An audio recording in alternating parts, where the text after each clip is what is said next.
En el nombre del Padre, y del Hijo, y del Espíritu Santo. Amén. Ven, Espíritu Divino, manda tu luz desde el cielo. Padre amoroso del pobre, don en tus dones espléndido, luz que penetra las almas, fuente del mayor consuelo. Ven, dulce huésped del alma, descanso de nuestro esfuerzo, tregua en el duro trabajo, brisa en las horas de fuego, gozo que enjuga las lágrimas y reconforta en los duelos. Entra hasta el fondo del alma, divina luz, y enriquécenos. Mira el vacío del hombre si tú le faltas por dentro. Mira el poder del pecado cuando no envías tu aliento. Riega la tierra en sequía, sana el corazón enfermo, lava las manchas, infunde calor de vida en el hielo. Toma el espíritu indómito, guía al que tuerce el sendero. Reparte tus 7 dones según la fe de tus siervos. Por tu bondad y tu gracia, dale al esfuerzo su mérito. Salva al que busca salvarse y danos tu gozo eterno. Amén.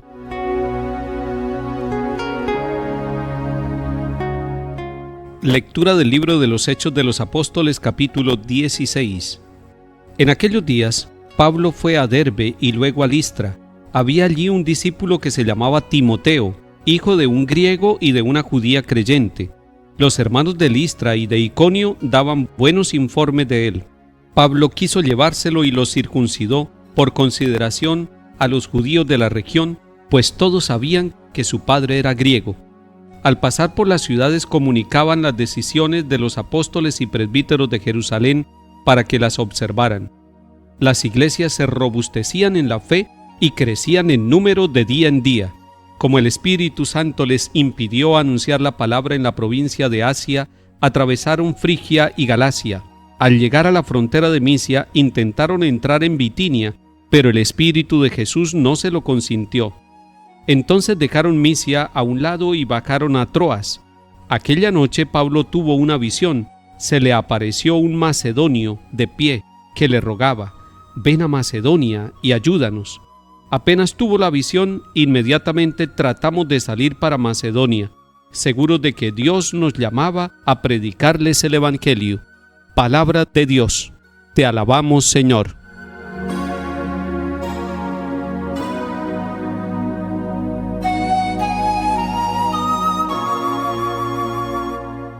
En la ciudad de Listra hay un discípulo de Jesucristo el Señor que ya ha recibido el Evangelio.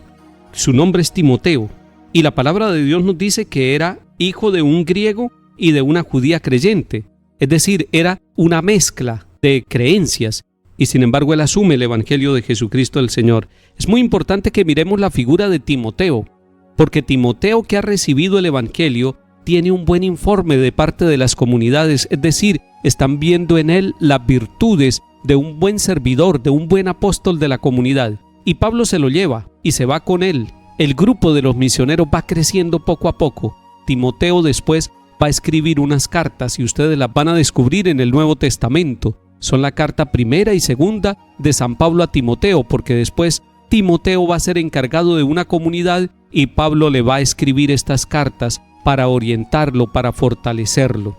En Hechos de los Apóstoles 16, versículo 9, atención con ese versículo 9, allí se nos dice que el Espíritu Santo les impidió anunciar la palabra de Dios en la provincia de Asia. Alguno pudiera decir qué fue lo que pasó ahí, si el Espíritu Santo es el que ha movido la iglesia, ha movido siempre a los misioneros hombres y mujeres para que anuncien la palabra de Dios.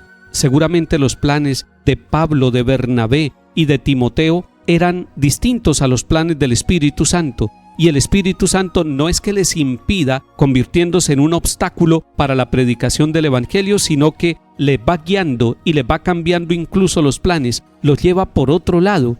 ¿Cuántos de nosotros también podemos decir que el Espíritu del Señor Jesús ha cambiado los planes de nuestra vida? Teníamos planes de trabajar en una empresa durante mucho tiempo y el Señor nos cambia los planes. Teníamos planes de estudiar en una universidad, una carrera determinada, y el Señor nos cambia los planes. Teníamos los planes de realizar un viaje o de hacer algún negocio y el Señor nos cambia los planes. Cuando el Señor nos cambia los planes, nosotros generalmente no entendemos y hasta nos deprimimos y nos entristecemos. Pero pasa el tiempo y nosotros nos damos cuenta que el Señor nos fue conduciendo y nos fue llevando por el camino que nos convenía. Es entonces cuando volvemos a mirar nuestra historia y le agradecemos al Señor: gracias por conducirnos. Así le pasó a Pablo y Bernabé. Ellos querían predicar en Asia, pero el Espíritu Santo les fue mostrando que ese no era el camino que Dios quería, porque el Señor quería aproximarlos a Europa, quería aproximarlos a las primeras ciudades de Grecia, para que desde allí pudiera llegar el Evangelio a todo el continente europeo. Hoy dejemos que el Señor nos cambie nuestros planes, porque Él en su infinita misericordia tiene un plan de salvación y quiere que todos los hombres y mujeres se salven y lleguen al conocimiento de la verdad.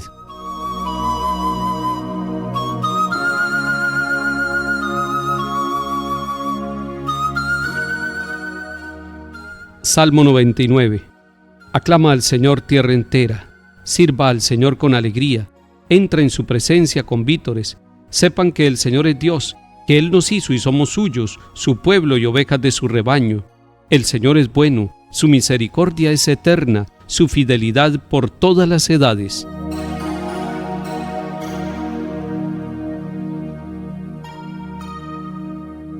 Lectura del Santo Evangelio según San Juan capítulo 15. En aquel tiempo dijo Jesús a sus discípulos: Si el mundo los odia, sepan que me ha odiado a mí antes que a ustedes. Si fueran del mundo, el mundo los amaría como cosa suya. Pero como no son del mundo, sino que yo los he escogido, sacándolos del mundo, por eso el mundo los odia. Recuerden lo que les dije: no es el siervo más que su amo. Si a mí me han perseguido, también a ustedes los perseguirán. Si han guardado mi palabra, también guardarán la de ustedes. Y todo eso lo harán con ustedes a causa de mi nombre, porque no conocen al que me envió. Palabra del Señor. Gloria a ti, Señor Jesús.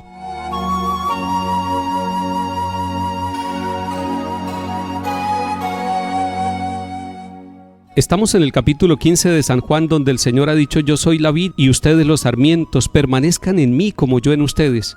También en este capítulo el Señor nos ha dicho: permanezcan en mi amor. Además nos ha dicho el Señor Jesús: este es mi mandamiento, que se amen los unos a los otros como yo los he amado. Pero avanzando en este capítulo, el Señor le está diciendo a los discípulos que no se les olvide que están en el mundo y que el mundo puede tener una propuesta de odio contra Jesucristo el Señor y contra los discípulos del Señor. Ustedes se han dado cuenta que en muchos momentos como que todas las cosas se oponen a aquel plan de salvación que el Señor tiene. Esto lo había anunciado el Señor Jesús a sus discípulos. Las primeras comunidades así lo entendieron, que había persecuciones, que había momentos de rechazo de la palabra de Dios y de aquellos que eran los mensajeros del Señor. Y le dice el Señor a sus discípulos: yo los he escogido sacándolos del mundo. La escogencia que Jesús hace de usted y de mí nos saca del mundo. Y cuando nos dice que nos saca del mundo, no es que nos lleve a otro planeta, nos pone a pensar de una manera nueva. Recuerden ustedes que Jesús le había dicho a Nicodemo: es necesario nacer de nuevo. Cuando el Señor nos saca del mundo, nos hace pensar, no con los pensamientos humanos simplemente, sino con el pensamiento del plan de Dios, con el amor de Dios. San Pablo en la carta a los Romanos dice que el mundo nos propone pasiones bajas, que nosotros estamos llamados a poner el corazón en las cosas del Espíritu. Es eso lo que nos está diciendo el Señor Jesús: yo los he escogido, sacándolos del mundo. Y les está diciendo: el mundo los odiará, pero recuerden que me odiaron a mí primero. No se trata de que nos odien unas personas a nosotros, se trata de que las leyes de este mundo se oponen a las leyes del amor misericordioso de Dios. Cuando hay tantas injusticias, cuando hay tantos momentos en que uno no comprende por qué pasan las cosas, es porque hay un rechazo al amor de Dios, es porque hay un rechazo a la presencia del Señor a través de su palabra, a través de los sacramentos, a través de la predicación que hace la Iglesia. Pero eso no puede desanimarnos a nosotros. Alguien pudiera decirlo: pensemos entonces como el mundo y así disfrutamos porque nos dejamos llevar por la corriente. El Señor quiere que nosotros seamos escogidos y que seamos distintos y que sepamos que nos van a perseguir porque a Él también lo persiguieron. Esas persecuciones y esos rechazos nos harán a nosotros ser fuertes para mantenernos. Hoy le pido a usted que se mantenga en el Señor, persevere, manténgase unido al tronco que es Cristo, permanezca en el amor del Señor. No le declare la guerra a nadie. Sea capaz de comprender incluso a aquellos que se oponen a que usted viva como un buen católico, como un buen cristiano. Compréndalos a ellos. Lo está diciendo el Señor para que nosotros estemos preparados. El mundo nos odiará, el mundo nos rechazará, el mundo tratará de seducirnos, pero nosotros en nuestra libertad y con la firmeza de la fe lograremos triunfar y mantenernos firmes en el amor del Señor. Querido hermano o hermana, hoy el Señor nos va a dar la fortaleza para que estemos muy unidos a Él, al tronco de su amor, y demos frutos abundantes de misericordia. Que el Señor nos bendiga y acompañe en el nombre del Padre, y del Hijo, y del Espíritu Santo. Amén.